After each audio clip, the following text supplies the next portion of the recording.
Good afternoon, folks. This is Fred Campos, owner of DFW Website Designers. It is a wonderful Monday, June the 27th, 2022. This is episode number 420 of your 3 business tips at 3 o'clock in around 3 minutes.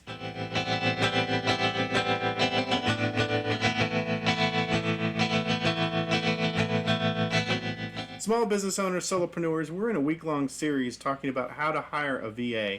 And this is part 3 where we talk about and begin the process of how. Today we're going to talk about really specializing that job description, how to post and what to expect, and explaining the interview process that's afterwards. As you know, I'm a web developer, for those of you that are tuning in for the first time, and my entire operation runs pretty much on virtual assistants. It's something I've been doing since 2018. I wish I'd discovered it sooner. In the previous episode, I told you where I hire my overseas virtual assistants. I agree with Tim Ferriss in his book, The 4-Hour Workweek, that everybody in every small business should have a virtual assistant to help with some form of the process, especially with online elements if your business has that. And today I'm going to talk specifically about how you go about the process, the how part of it.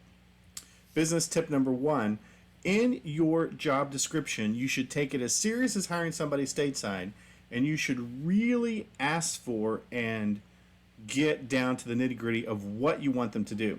You can't just hire a virtual assistant and say you want the world. You really need to specialize.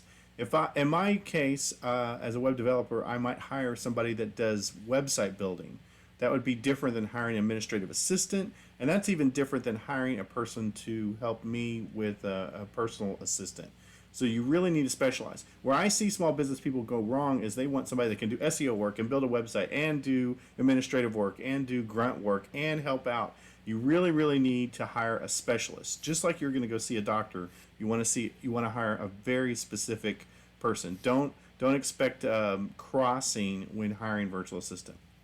Business tip number 2, you need to be very descriptive in the post as to what the job qualifications are and what the job details of what they're going to do.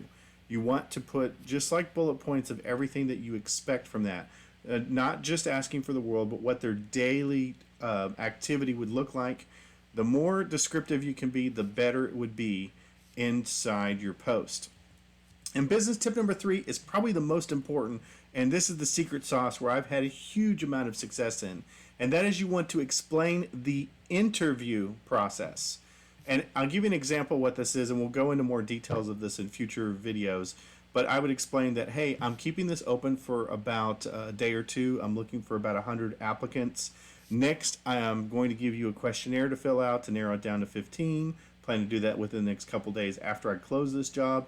Then I will narrow that down to 3 and do a Skype interview. And then I will pick somebody for the job. And I hope to have this wrapped up within 3 to 5 days.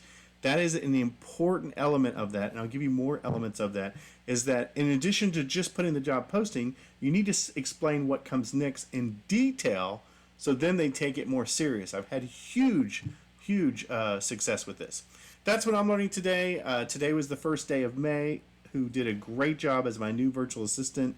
Anything I learn, I throw over the fence to you, because I want you guys to be awesome. Now go back to sleep.